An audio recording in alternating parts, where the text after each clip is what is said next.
It's Patrick Beatty reviews, the number one for news. It's Patrick Beatty reviews, number one for news. Yeah, tune in, get up. Yeah, what's up? Keep the change, you filthy animal. What is up, my Gaggle of Geeks, and welcome to another review where we're going to be talking about Spider-Man No Way Home. That's right, this is the biggest movie to probably hit this year, and boy, is there so much to not talk about if we're only covering this in a spoiler-free zone. So we're going to do the first half spoiler-free, and then we're going to move into spoilers because we have to talk about a lot of stuff, and I've got an awesome guest with me to do that. It is Cole Wissinger, who you can check out over at the Inquimag. How's it going, man? Hello, Patrick. Hey, it's like this is the first time that me and you've done an online collaboration. We see each other at these screenings all the time, but for the people that don't know about Inkamag and what you're up to, tell people where they can find you and what you've been up to. Right, so I am on Twitter. I talk about movies and some sports stuff because that's really all I spend my free time doing.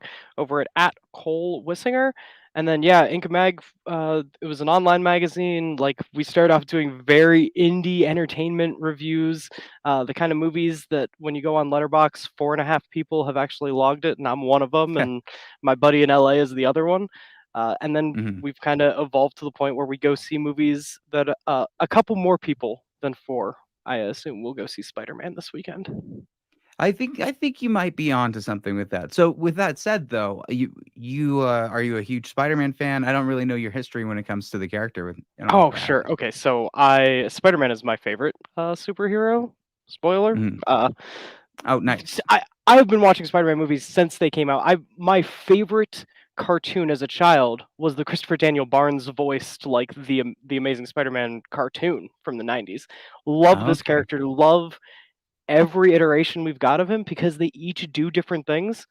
And Tom Holland is number one in my heart. And it has been so amazing to see his journey to this culmination of all things Spider-Man. And we will talk about why, when we can actually talk about it. Yeah, well, let's actually try to dissect this in a way that's not dissecting anything. And I've already done this a couple times, so I think I have a little bit of a leg up on like how to talk about this thing without talking about it at all. But I'll say this: going into this, there was a lot of expectations because everybody has been hounding certain actors, trying to find certain scoops and leads. Your talk certain show hosts actors. Can we say his name? Andrew Garfield, the I don't man that even is know. supposed to be nominated for an Oscar for Tick Tick Boom. Wonderful performance. He's going on a little press tour, doing his junket, trying to be the nice, like, guy that he is, and people will not shut up about Spider-Man. Yep. Oh, and not only is it, we can go into that. This is like one of his best performances that he can't talk about because he keeps having to talk about whether he's in a movie or not. Like, he's like, I want to talk about Jonathan Larson and how great I am. I've got my Tick Tick Boom sweater down there, actually. I will talk to him about it. I loved that. Yeah, well, and he's so gracious even when it's like, I know I have to answer questions like this. He's really good with that. Even Tom Holland, like, funny enough, it's pretty awesome to see that he's kept his mouth relatively shut through this one because he's notorious for not, So both those things are kind of interesting. But as far as spoiler free goes, you walked into this, Cole, and you had what expectation for it, and where did you leave off feeling? Whew. I guess low to middling expectation. I just expected another, like, down to earth Spider-Man movie. Like, what the Tom Holland Spider-Mans have done such a good job at doing is embracing genres outside just the superhero Marvel format, right? Homecoming was wonderful because it was just kind of like a high school story about a kid that is, like, dealing with, like, father figures in his life, whether it's, and actually missing his own parental, like, forces. We never see an Uncle Ben. He doesn't have parents, but, like, Iron Man, Tony Stark kind of takes that role. And then when he meets his girlfriend's father for the first time, spoiler alert for a 5-year-old movie, but it's the Vulture that he's been fighting this whole time. And so it's just this kid dealing with his own personal issues that kids can relate to. Then he goes on vacation in the second one, and we get more of the fallout of the end of Endgame. And so I was expecting another just, like, little Tom Holland movie, and maybe a couple villains show up because I watched a trailer. I, like, couldn't avoid seeing the trailer when watching basketball games on TV or something like that. And then the movie starts, and from like go one, it is Mhm. bigger than anything we have seen Spider-Man a part of before. Mm. That's interesting. You see, I agree with you that, and I just to touch on you're speaking about tone. The tone in the first two films, like this is the high school trilogy, right? So we're looking at like fun silliness, and the second one was fun silliness on top of um like a vacation film. But at the end, we're gonna throw a crazy curveball that sets up something different, hopefully. And I think what we got out of this third installment is the most adult version of this Spider-Man trilogy that we've got, the most serious, but also the most emotionally rewarding out of all of Mhm. them. The other two, they do give you some things, and like, yes, you do feel like his relationship with Tony Stark is very strong throughout the whole thing. But I don't know, there's always complaints about, oh, they're only relying on MCU tropes, and he's not established himself yet, and he didn't make his own suit. Like everybody has all He these is stupid now. like complaints about stuff.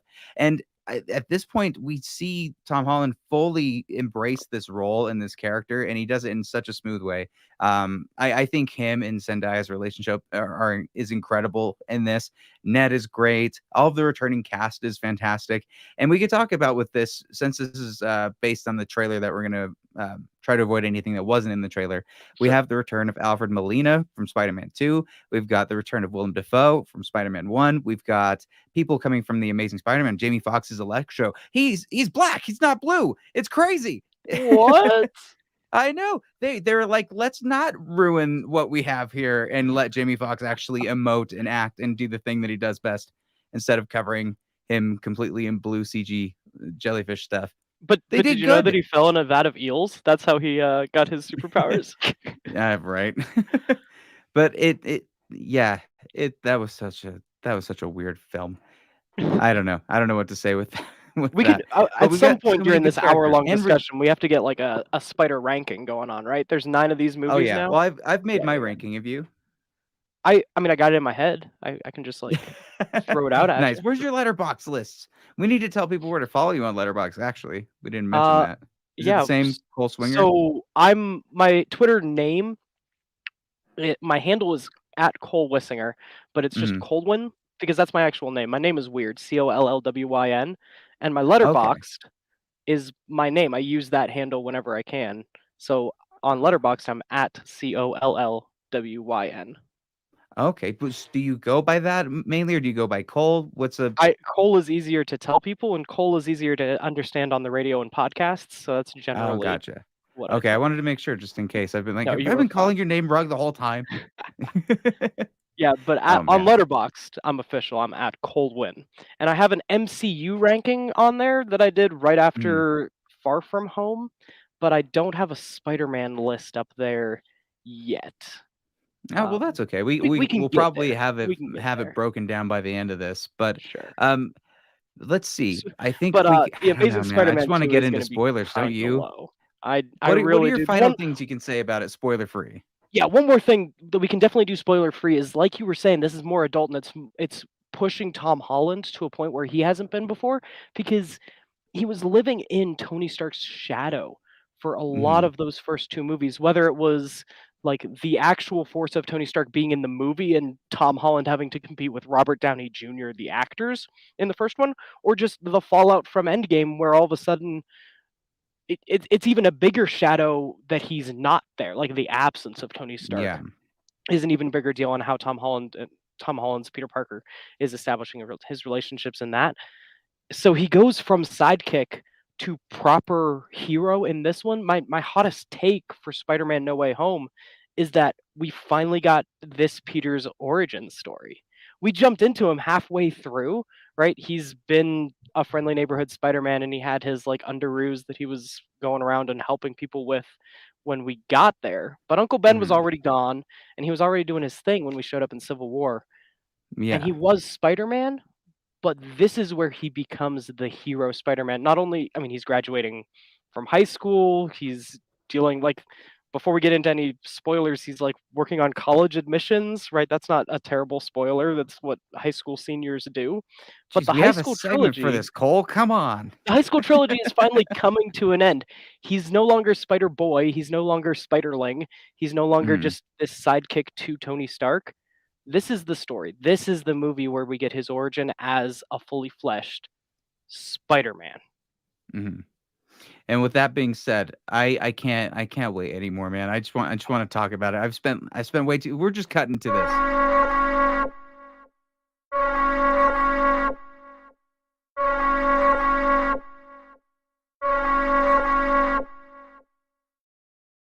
Spoiler alert, everybody. We're gonna be talking like seriously.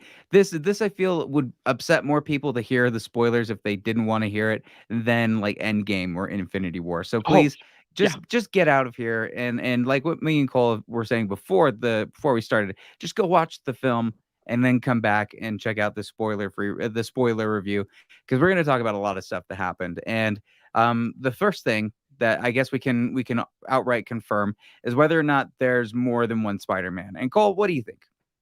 Yes, Yeah, there there is. are. It's so cool, man. They found a way to bring back these characters in a way that I did not think it would be possible. I was pretty confused with how they were going to bring in a few characters. Like for instance, Sandman, he's pretty much good in his relationship with Spider-Man. Like he has no beef with him. And they And do a we pick great up job of right there. yeah, Like they at pick up with first him he's like, actually "Hey being an Spider-Man, ally to we're cool." Spider-Man. Mhm. But once he recognizes that that's not his Peter Parker is where he starts to get a little bit like, "Wait a minute, who is this Mm. person?" Electro is in this universe now, and he's, basically, he wants the power. Like, that's all his character is at this point. He's like, "I like being here. I feel this is a better place for me. I'd like to just hang out here instead." Sandman's like, "I just wanna go home with my kids," which is always his motivation. Yeah. We have, like, all of this stemmed from this curse that Spider-Man or this spell that Spider-Man ruined because both MJ and Ned end up not getting to go into the schools of their choice because they were affiliated with Spider-Man. And the beginning of this is basically a montage of this court filing and how they deal with the fact that his identity was revealed. And immediately, like probably 3-4 minutes into this, Daredevil, Matt Murdock, right in your face, talking to Spider-Man. And I think that's where probably what you were saying, like the stakes are now getting way higher and they're connecting universes that we didn't think were gonna be brought into the MCU. At least I didn't think Daredevil would be. And I'm so glad because it hurt me that the TV producer and Kevin Feige had such this like contentious relationship and they couldn't figure out how to make Agents of Shield really work into the fabric of it. And then the Netflix Mhm. shows were just being cast off because now they've got their Disney Plus shows. And so we're not going to see anything violent like Daredevil or cool like Daredevil season 1 is one of my favorite seasons of television of all like, of any kind of television, Netflix or Yeah, yeah. otherwise, sitcom, drama, anything, Daredevil season 1 does it better than anything else, and so Charlie Cox sitting there across the table from Spider-Man, giving him legal advice is all I really wanted. That I was Mhm. in from right there. Well, and him catching the brick and, them asking, like, "How could you do that?" And he's like, "I'm a really good lawyer." And he just Yeah, moves on to the next bit. You have some Hawkeye, cameos, I guess, in a sense, because they've got the Rogers the Musical stuff going. I wonder if, since they're tying that in, there's a chance that Daredevil could also be in the Hawkeye finale. That could be a lot to wrap up into that. I know we've got one more episode left, which is insane to me that we've only got one more left of Hawkeye. It's been so cool. Have you been watching it? I mean, are you caught up? Oh, yeah, all the way caught up. And we won't spoil anything for Hawkeye on this, Okay, okay, but let's not maybe he'll spoil be in it. anything. Who knows? Maybe. If you check Vincent D'Onofrio's social media, you're gonna get spoiled on everything. There So we just go. steer clear from that actor because he's very happy about stuff. Oops. Um, Apparently, Haley well, Steinfeld also kind of got drawn over the coals from the Marvel people or no, it was Florence Pugh for being so excited about no, Hawkeye Instagram stuff. blocked her. Instagram, that's what it was. Uh-huh. Yeah, it's crazy that even a celebrity can't even talk about the thing that they're most excited about. Hmm. But once the spell ends up being broken, that's where all of the villains come in. Now, how does that happen? The spell was meant so that anybody that knew that Peter Parker was Spider-Man would no longer remember them. But since he messed with it, it went reverse. Instead, it brought anybody that did know what Peter Parker's identity was into the universe that they were with. So that would only be his rogues gallery, maybe some other characters like Toby and Andrew. And that's Mhm. where Doctor Strange basically is like, he's so negligent in this whole thing, right? Like he just is, he's he's the worst mentor you could possibly have. Doctor Strange shows up. He screws everything up, blames it on Spider-Man, leaves for half the movie, and then comes back in at the end to say, "Okay, let's try to fix this." Well, not that. He feels bad for Spider-Man and then doesn't give him the rules to the spell first. Like, first, you should probably know it's going to wipe everyone out. Is there anybody that you want to not do it so we can set this up? Like, it was very like he was very rushed to set up the spell for him, and I think that's part of where he started getting the whole thing messed up. The The first movie person does a that pops up decent is job. The movie does a right. decent job at like letting us feel the kind of panic that hits Peter, because uh, these are Peter POV kind of movies where we really feel what it's like to be a ground level superhero and to be a Mhm. teenager that's trying to deal with also being a superhero. And so when Doctor Strange starts making the magic and then he says, "Okay, everyone that knows you're Peter is now gonna have their mind erased for that point." You kind of feel his anxiety, like, wait, but my girlfriend, but Ned, but Aunt May, but and like the movie does a good job at putting us in that feeling for a second. Like, yeah, you do get Mhm. panicked because that's not what I meant. Wait. And so you feel, a kid that didn't totally think it through. And also, like, of course he didn't, because he's a kid. Well, and it's so ironic that after this point, he has to basically go it completely alone. But we'll get into the ending there. Oh. He essentially after this decides he's going to try to fix this the right way because Doctor Strange's like, wait, you didn't call admissions to see if you could get this fixed before you made me make this spell that could destroy every. Get the hell out of the Sanctum Sanctorum. Kicks him out. And he goes to find the one of the admissions people for the university to bring basically a plea to her case to bring them in. When he gets there, Doctor Octopus shows up and it immediately picks up right where you left it with him. What have you done with my machine? They have this fight, and Peter's nanotech is able to literally control Doc Ock's suit via Bluetooth. At first, I was like, "This is a little bit too lame," but then when you realize that this is Peter Parker, this is a whole new universe. It's hilarious when you think about it, especially that Octavius couldn't actually reach out to him with his actual hands. He was controlling the tentacle. It was awesome. That seemed right out of the pages of a comic book, right? Like, I will have a couple. This is not a perfect movie. I will have a couple complaints later on, and I'll have a couple complaints, honestly, about the specific kind of humor that they use. But it's Mm, not here in this scene. Like the scene where the nanotech takes it and he starts to control Doc Ock and he wraps him up. That seems like the kind of thing that Peter from the comics would just do. And yeah. that was perfectly toned as far as humor. It didn't always stay there, but that part I loved. Well, and as he's about to kind of like get all of this situated, he sees Green Goblin coming in through the shadows after throwing a pumpkin bomb. And right as he's about to interact with him, Strange whisks him back into the sanctum where he has gathered at least one or so of these creatures to point out to Peter, hey, you caused this. You brought these people from another universe. And Peter's like, holy crap, the multiverse is real. And he's like, yep. So you got to round this up and bring Ned and MJ along. And this is the one point that I know that they're setting it up right at this movie, but if they were going to do this intentionally through the entire trilogy, I like knowing that there was a plan for a character rather than just shoehorning in an ability, right? And I think Ned's ability to conjure magic and open portals seemed like it was the only way in the story that they could bring in these other dimensional characters and not necessarily was like actually what that character would do. Not to say that he couldn't be magic, but there's just never anything set up for that. Yeah, and the thing is, like, I'm a like Silver and Bronze Age comic fan, and so I didn't even know Mhm. who Ned was before that first one. And then I've kind of enjoyed Marvel taking me on a journey, so I haven't done like my nerdy comic book research of like, is Ned a character? Does he eventually get superpowers? So I'm in the dark Mhm. here. If he is going to be magic, okay, sure. Well, Ned essentially is the ultimate version of the Hobgoblin, from what I understand. Oh, all right, So that sure. is that whole scene where he's like, "I'm sorry, I promise I'll never betray you and try to kill you. I'm your best friend."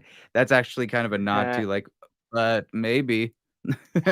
Who knows? yeah. Um, but when he gets there, he starts to round up people, and the first person to go after is Electro. So he's going through these power lines, and it's beautiful cinematography. There are some Oh, shots in this. where you know the scene where he's swinging through the power lines, right? Mm-hmm. Oh, so great. And he's working with Ned and MJ, and by the time he gets there, he's getting electrocuted and Sandman shows up. And that's where you have like the Peter, do you need help? Who's this guy? What am I doing here? And they lasso Electro because Spider-Man now has a new suit that Doctor Strange kind of put a rope on him. Well, I don't know exactly what he did to the bracelet, but he was just like, we're going to give you something you can lasso people down. And it teleports them to these 6 individual like prisons in the basement of the Sanctum Sanctorum, where we're going to capture the Sinister. I mean, 5 in this movie. Yeah. Well, there is one, but he's off drinking at a bar somewhere. We're Honestly, not gonna get. We're not I gonna was see him picturing the till the very, 6th very one end. being Vulture too. Like, why not bring one person from Tom Holland's universe who It's also Venom. knows that Peter is Spider-Man? No, it was the Venom. saddest They just didn't want to. spoiler. I wished it was Mysterio, but that's another story.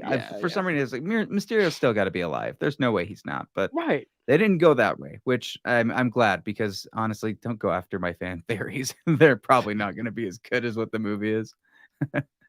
But I like how each character interacted with each other, each villain once they got lassoed and put into these prisons, and how they kind of like were feeling each other out while at the same time kind of mocking each other's abilities or what they wanted to do. Lizard, for example, where like nobody wants to turn into a freaking lizard. Quit asking people. That's so weird. And Dr. Octopus being like I've had enough of all of this stuff. Like I want to get out of here. And Electra, it just was built so well. And then we have, because Norman is still battling with whether he's Goblin or he's Norman. He's got that Golem voice inside of him messing with him, and His inner he demons. shatters his mask. And I think that's when this turned into a horror movie. When he shattered that mask and no longer could put it on and was just emoting with his face, because Willem Dafoe gave the best performance of the entire movie, in my opinion. I agree with that opinion. If you had told me coming into the movie, I would have been surprised, especially if you told me all the spoilers that we've already said, like, hey, Toby's going to show up, Andrew Garfield's going to show up, and all 5 of these villains are going to come back, and we're going to have Charlie Cox show up for just a second. Like, the fact that Willem Dafoe is the villain that truly takes hold and drives the powerful acting of this movie was a pleasant surprise. He gives a Joker level performance as far as his physicalness, his physical capabilities. That I think mainly at the point where there's the hallway fight scene between Spider-Man and Goblin, and they're just basically tearing each other down, like doing straight up WWE wrestling moves on each other. And there's a part where Parker is punching him, and each time he punches him, Goblin's face whips back with this like twisted smile. It was one of the most it honestly reminded me exactly of The Dark Knight, where you're in the interrogation scene and you're punching Joker and he's just laughing, right? Yeah. Willem Dafoe really embodied, and for the guy to have done the first couple movies, like when he's the Goblin, he's normally behind a big cartoonish Goblin mask, which is cool because it's it's cartoonish because it's based on a cartoon, based on a comic book. It wasn't going to be like if you've at... seen the behind the scenes footage, they did the animatronic face, and apparently that wasn't good enough for them. Yeah, but so what we got here with him shattering the mask and just being the Goblin, and then even by the climax where he just kind of puts a hood over it, but it's still his face, was so much more powerful than it would have been if they had given him back his Goblin mask. Wonderful Willem Dafoe. I agree. Well, and he first comes up going to the feast area, which they established that, and Aunt May running it.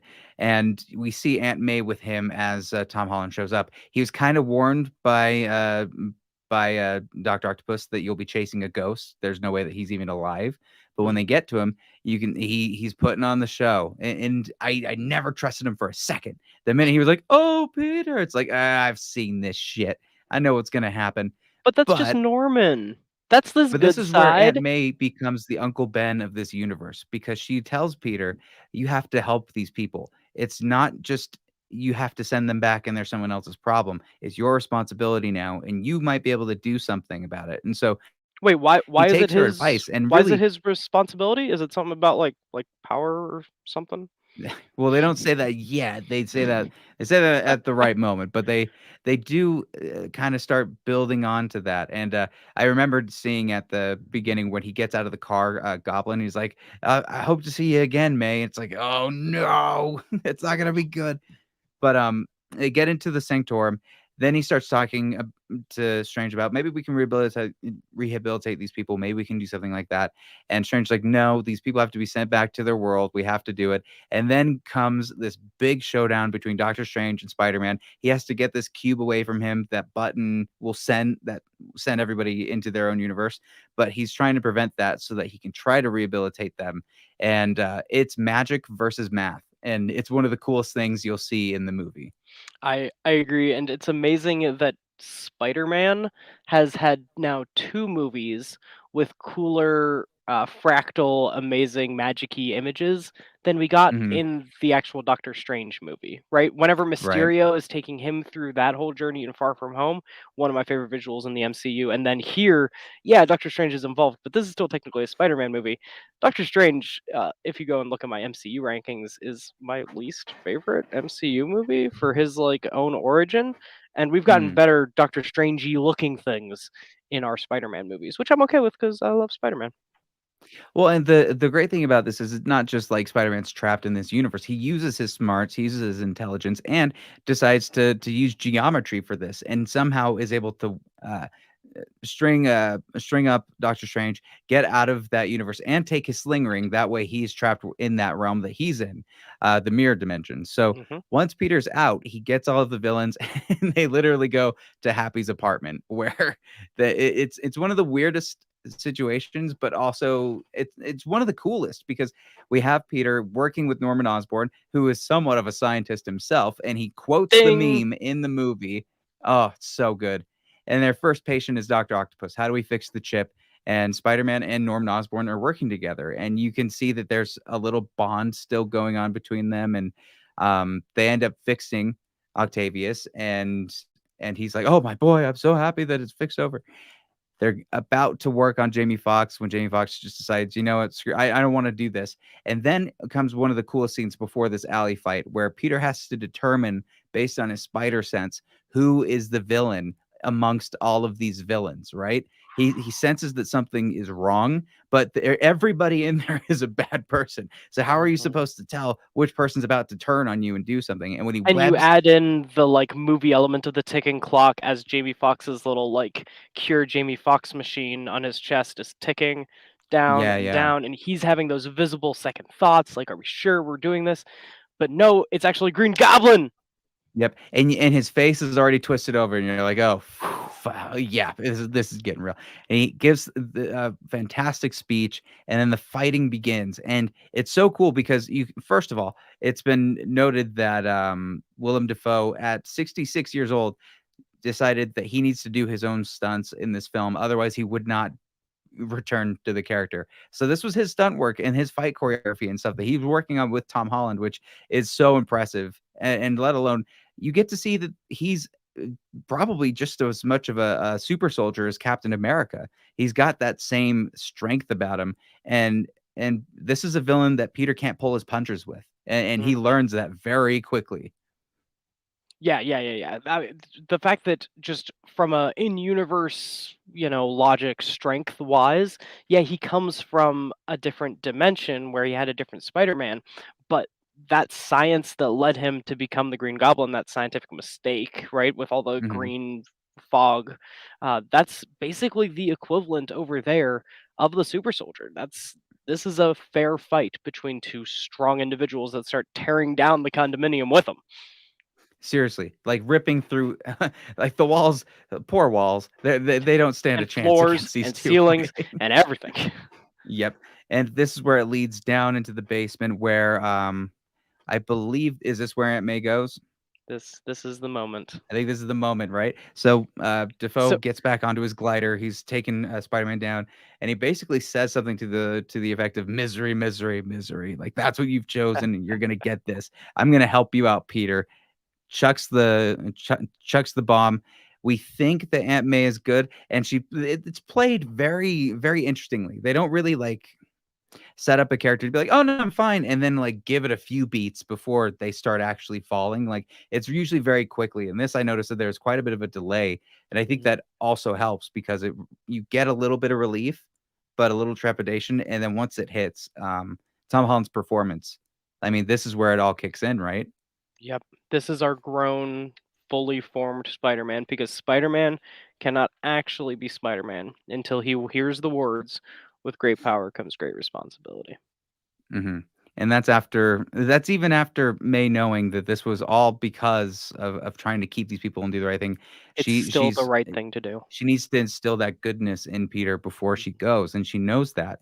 I don't necessarily know what this origin story of Uncle Ben in the MCU is now. It's kind of interesting, right? They flipped it while at the same time not really giving much history still And we with didn't need it, Peter. right? Like, because once I still would like it. You know, I still would like spoiler, I to guess, right? know Again. something. Like, did he have a heart attack? Did he leave them and just divorce them? Like, is there something more to it that we don't know? And I'm not saying let's go full Andrew Garfield's franchise and have a subway bus that you put a token in and you go into a secret spy room. Like, we're not going to do that, but at least give us some context, right, as to why we're in the situation we are. But I think it's at this point too late.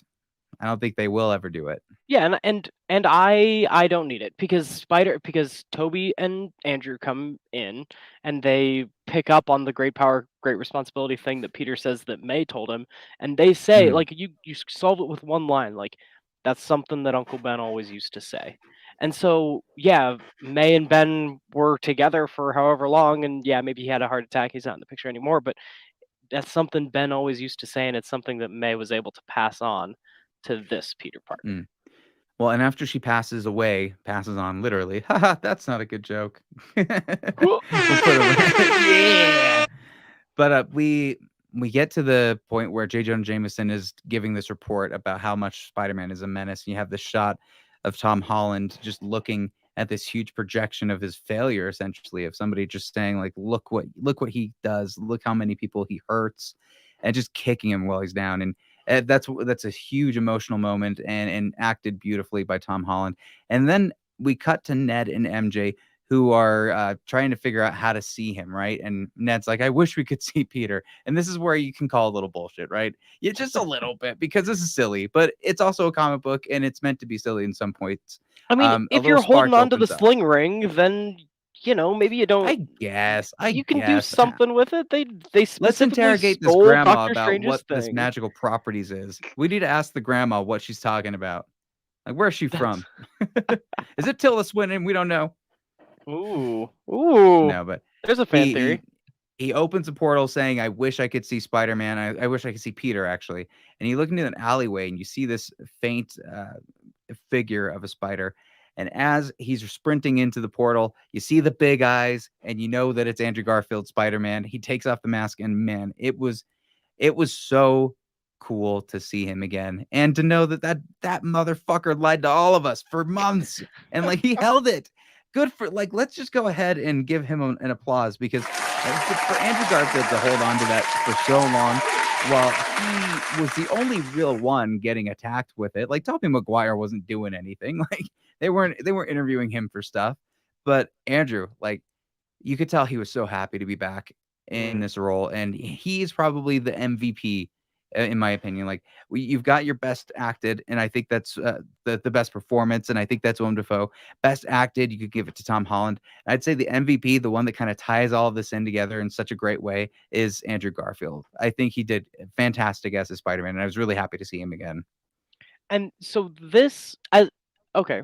So can we? I'm gonna get off my fandom horse for a second and criticize. That's all this is. What are you talking about? Because as fun as it was to see Andrew and Toby back, I mean, maybe I'm still hurt by the fact that the Andrew Garfield Spider-Mans were such bad movies, and so I didn't care as much to see him come back. But every time they interacted, this is where the MCU brand quipping got a little much for me, because it didn't feel like these were two different Spider-Mans from a different universe that have their own style and their own personalities. It felt like a writer in Los Angeles was writing this movie and just spun a wheel to see which line he would give to which character. It didn't feel like each character had their own thing to bring. They all just took Mhm. turns making jokes. And they were all I like think at the reference beginning, sure. jokes that I liked, but it could have been better. Am I the But I do worst for think saying that? well, I think in a comedic sense, you can probably say that, but character-wise, they are all very unique and different. You've got Toby, that's more of like the stoic leader of the group. Andrew is the fun one that loves everybody and is a little bit down on himself because he didn't get to go to space and fight the villains he wanted to. And then you have Tom Holland, that's kind of like the this is his universe, the ones that he's working in. And I can agree with you that first scene where you have Toby and Andrew, because then they do it again because they want to find Tom Holland. No, And show then me Tobey Maguire Peter. just casually walks through, and it's like, okay, I hope you didn't mind I came through. That was pretty funny. Wearing like And jeans and a V-neck, right? Andrew Garfield is already yeah, wearing his Spider-Man suit. well, and calling him a Catholic Youth pastor. a youth pastor or something, yeah, it was so funny. But their interactions at the beginning, where they immediately web each other, and he notices that the webs are coming out of him, and all of the jokes that were happening with it, I thought were great. But I don't know. I guess I disagree with you. I thought I agreed with you, but now I disagree. The jokes all worked.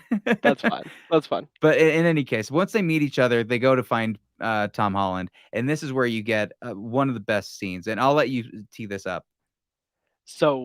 So now we're gonna unify our Spider-Men because, as we know, Batman, stands brooding over the city on top of a gargoyle, but each Spider-Man kind of has their place where they go to be Mhm, alone, and it was set up earlier by Tom Holland and Zendaya getting away from the chaos of everyone knowing that he's Peter Parker by going to the roof of their high school.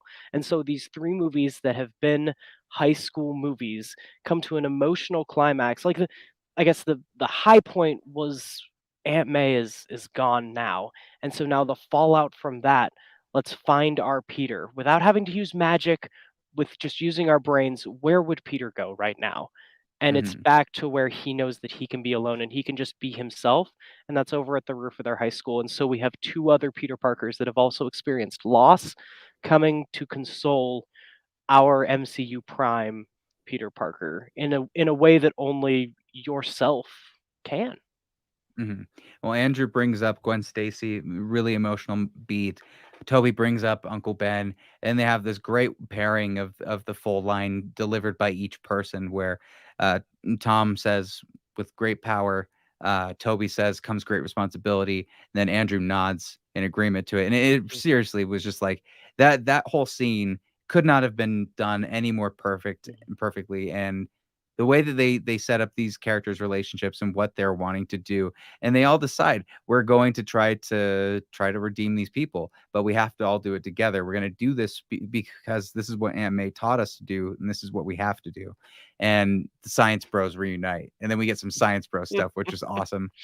They go back to the lab, right? It used to be that Norman Osborn was helping our Peter, Tom Holland Peter, like come up with these cures, but now it's the three Peters that go down to the science room in his high Hmm. school to reconcoct these cures so that they can confront their villains, help them out before sending them back. Because again, like one of the big tensions that we kind of glossed over was we realized these people were plucked from their universes the moment before they die. Like you don't Hmm. realize until it's put out in front of you in this movie that Spider-Man like either accidentally or totally like kills his villains more often than we realize. The MCU, we see villains come and go and there's all kinds of one-offs, but the other You could Spider-Mans, make an argument though that he doesn't kill some of them, like oh no, he certainly Sandman. doesn't, right? They do it to themselves, but like the movies Well, end with Sandman the just doesn't villain die, I don't think. dying. I don't think But like Lizard dies either. Octopus and Green Goblin primarily, right? Yeah, Where that's so interesting that some of them don't still. And yeah, Electro, didn't he just kinda turn into energy? I don't know. he definitely. I I mean, don't know. it's implied that he dies and loses himself when he turns into that energy. And so yeah, they were all Mm, commiserating earlier, like, oh, I was fighting Spider-Man, and then dot dot dot, and then whatever other character is from that universe is like, oh yeah, you totally died. Um, mhm. so the drama and the stakes here are, yeah, at any time we could just open up the spell and send them back, but we'd be sending back these people to die in that universe, and so we're trying to help them first. And Mhm. so they're concocting And these it's redeeming cures, and they're ready mistakes to that they confront know them. they made. Like, Yeah, this is kind of like we're redeeming these previous franchises for some of the errors that they had or they saw. And I which is do fine. think it's interesting. Like, we'll talk about what happens to Green Goblin at the end and how that rehabilitation will actually play out when he goes back to the universe because his son's still dead, and it's still kind of by the hands of Spider-Man. So Yeah. we'll see how that actually turns out for him. He might just be like, "Give me the damn juice. I'm gonna go back in." But after they do this, they concoct ways, and they have this plan to go to the Statue of Liberty, where they think all the Sinister Six are going to be, and or Sinister Five, I should say. And there's just a huge final battle scene. And I guess for this, rather than breaking down, because like so much happens at that point, it's tough to really narrow down how the beat for beats happen. But talk to me about some of what your favorite action moments in that final sequence was. That final probably half hour or so of the movie. hmm Yeah, I mean, you compare it to another Sony Spider-Man movie that we got earlier this year, Venom: Let There Be Carnage, where like Mhm. you got a whole half hour to 45 minutes that I didn't even realize was the final battle because came so like early in the movie. Whereas Yeah. now it is set up. We've had a full movie. We know our villains. This is our final battle. We get the silhouette shot of the high points are we get the silhouette shot of all three Spider-Mans swinging Mhm. and landing in their different superhero poses. And we get the Oh, you moment mean of them all like jumping off of the balcony, that shot? yeah, Oh, where they're like and their woohoos and stuff, and, like, I think there's a point where one of the spiders goes ahead of the other 2, and he thwips the other 2 and jolts them ahead of him, like, it's yeah, like a yeah, yeah. three-pronged throw. It's one of the coolest shots ever. Because they start to work as a team. So Spider-Man, Mhm, the whole like some of the comic book nerdy complaints about Spider-Man in the MCU, like wanting to be a part of the Avengers and all that, is that Spider-Man the character was always aside from that, he would team up with the Human Torch sometimes, and he was like in the Avengers because everyone's in the Avengers. But like Spider-Man is usually a solitary hero because he has to deal with the ramifications of his own actions and his like mhm, dichotomy between Spider-Man and Peter Parker. And so you have these three guys that are used to being on their own, trying to fight individual supervillains. But there's five different villains they have to fight, and so they're losing about halfway through because they were just trying to be individual, and then they weren't mhm, learn how to work as a team with each other, with themselves, right? They're all Peter Parker, and so they mhm. each know, hey, I'm just a solitary man, but we need to work together to do this. They start working together, they do those cool combo breakers like you mentioned, and Yep. then they save the day. Well, and not only that, but Peter says, "I've worked on a team before. I'm on the Avengers." And they go, "Oh, that's awesome. What is that?" What are the Avengers?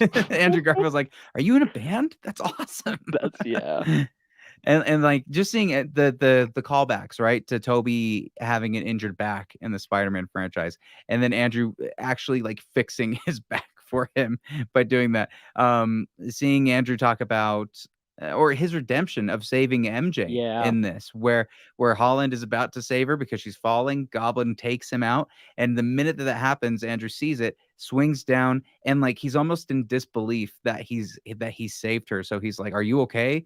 And she's like, "Yep, I'm fine." And she's like, "Are you okay?" Because he's just about to break down. And that was one of the most emotional moments in the entire film, was just giving Garfield that redemption. And now I see a lot of people saying we want more Garfield, and I wouldn't mind, honestly. I think he knows this character almost as well as Tom Holland, and I think he could do well if they were to bring him into something else like the Multiverse of Madness, or who knows what they could possibly do with that. I mean, and the other like behind the scenes crap is that Sony still owns Spider-Man, and Sony still wants to make money off of Spider-Man. The Marvel Spider-Man is Tom Really? I Holland, and wouldn't have known from the 50 spin-off movies they're trying to yeah, do. we had another Venom this year. I can't go anywhere without seeing Morbius trailers. Like Yeah. they're Craven's trying on to the build way. up this Spider-Man thing, and so if fans like this, they could certainly go back to Andrew Garfield and say, "Hey, let's make some more Spider-Man." Mhm, I agree. Yeah, so they are knocking these out, one by one. They get Lizard, they get him contained. Electro gets contained, and there's a little scene between him and Garfield also where he's like, "Max, I just wanted you to be okay. Like, we've just been trying to make sure that you're okay and know that you are, you're a unique person, you're cool." And, they have a little moment. He's like, "Man, it looks you're a great kid, and and like seeing you without the mask now, I just really wish you were black. And I'm just like, oh, I'm sorry. And he goes, yeah, I guess there's got to be a black Spider-Man out there. Boom, we're getting ready for that. And Ding. they cure Dr. Octopus at first shows up thinking that he's going to be going up against a Spider-Man. He turns around and helps them, which is awesome. I loved seeing that too.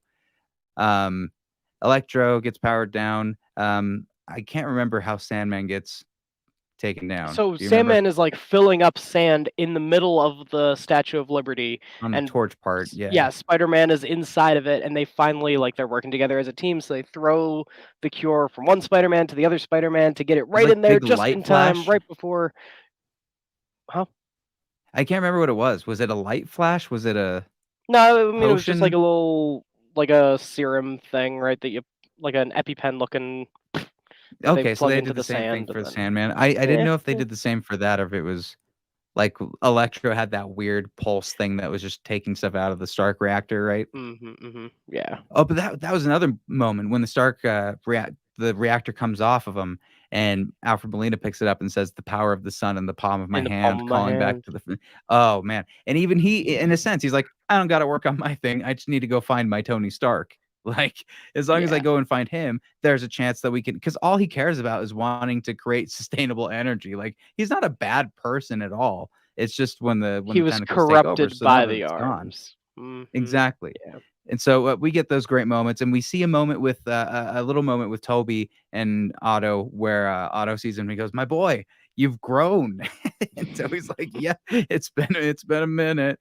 My hair's not receding. I'm fine." And they have like a little embrace.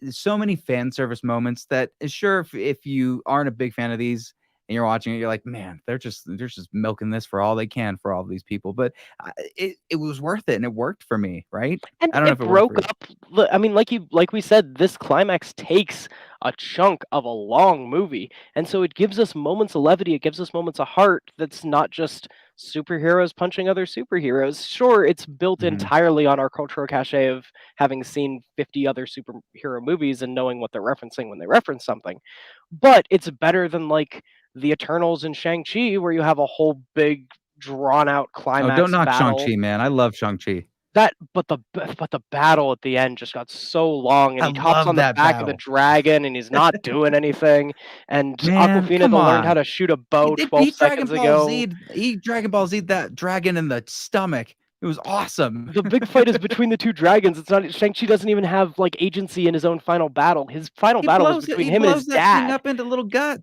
Oh, It's man, it's is dumb, this it's turning big, it's into a CGI, Shang-Chi and fight? it's big, it's CGI, and it's dumb, but this Oh, man. people were punching each other, and we got little breaks. We got This moments is where big and CG it's and okay. dumb, but it's a different kind of dumb that you enjoy. Like every Marvel, every superhero film, the ending is big, stupid, and dumb, but we love it, right? Even if it's The Dark Knight, there's elements that are like, this is big, stupid, and dumb. Like we're using surveillance stuff to monitor everything. Okay. Morgan Freeman just presses a key and everything blows up. All right. They But it's planned it's that. That's how you cool. bring the humanity into the larger than life ridiculous Mm, moments that don't really happen. And so here the humanity that we got was these characters being able to reunite, get closures to arcs that we've seen across different movies, mhm. moments of heart that are built beyond just the 2 hours that we've been seeing here, but that are across these characters' lifespans. Gotcha.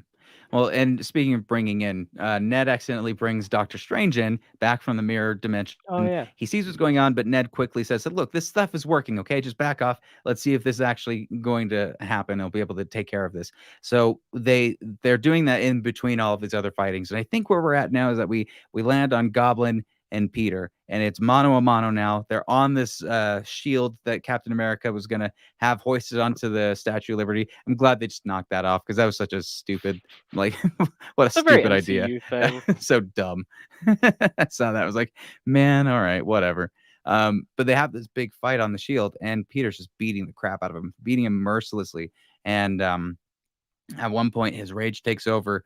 He picks up the glider. He's about to stab Goblin, just like what Toby did. But just as he's about to do it, Toby grabs the glider, stops him, gives him a slight kind of like nod to no, and then Goblin stabs him right in the back. Shock, right? It was something I was nervous was going to happen, and that they were going to kill off my man. And I was like, don't do that. But homeboy just shrugged it off, and I love that so much. He's like, sometimes I get stabbed. Like, it's not the best. Sometimes it happens.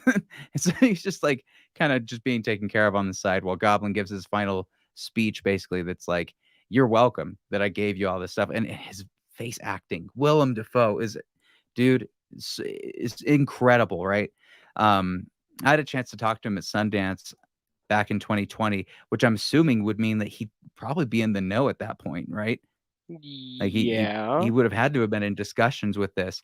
And I remember just like being like, crap, like this guy, not only is he giving and nice, but like you can tell he loves that character and he loves giving these performances. So it would be a shame if they did not bring Norman Osborn back in some capacity, like J. Jonah Jameson. Bring back our man here, Willem Dafoe, because he deserves more screen time and definitely more story. But after Tom injects him, finally gets him, cleaned up, he's like, oh no, what have I done?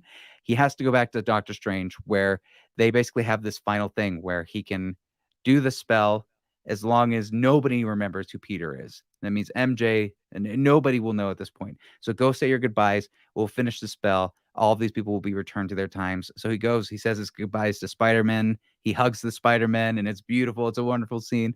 And then he goes to MJ, and it's the most heartbreaking scene.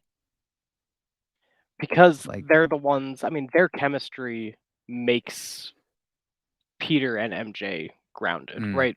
Andrew yep. Garfield, another, I don't know, like Andrew Garfield and Emma Stone were dating when they were doing their thing, and I didn't care about them. I But think all three at Tom some Holland point and probably Zendaya, did. they got it going. Right.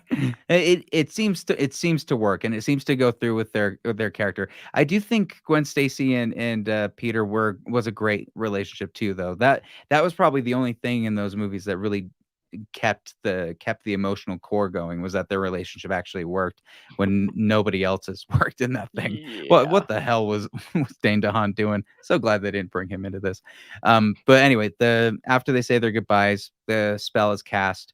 Peter basically has nothing now. He doesn't have Stark Industries. He's not an Avenger because nobody knows who he is. Nobody knows his identity. You even see in the room that he brings in, that he's moved into now, which he has to pay rent, and they have a little bit of a throwaway joke at that.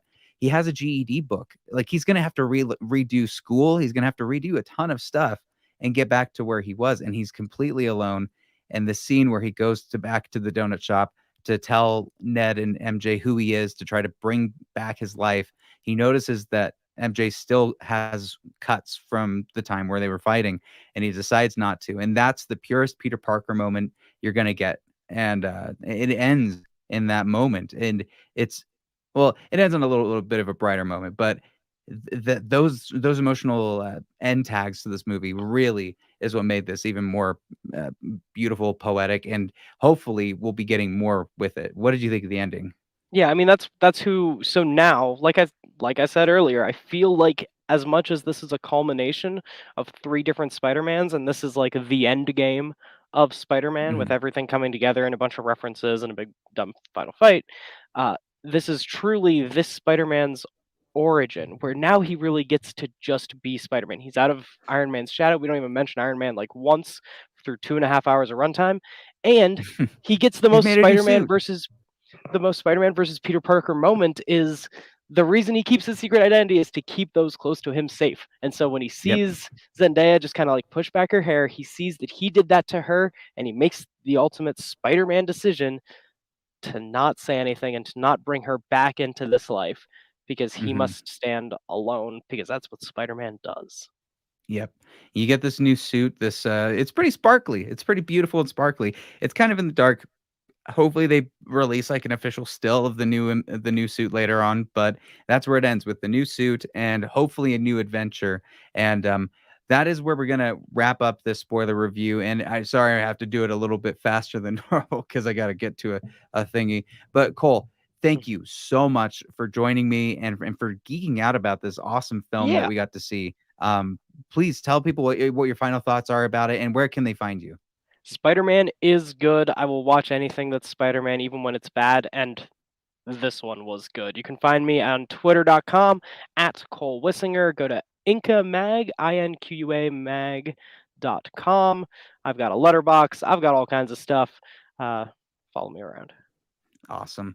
Well, thank you again. Of course, you can check out this on the Patrick Beatty Reviews podcast and on patrickbeattyreviews.com, our YouTube channel, and our Patreon. Please join it, become a geek, and it will help us go a long way. Cole, I can't wait to have you back on to talk about more movies, because there will be more coming. Like the Batman's coming in March. It's crazy that it's just that far away. And of course, the Gaggle of Geek show, all of that stuff. But thank you again so much, as always, for watching, and we will see you at the next review.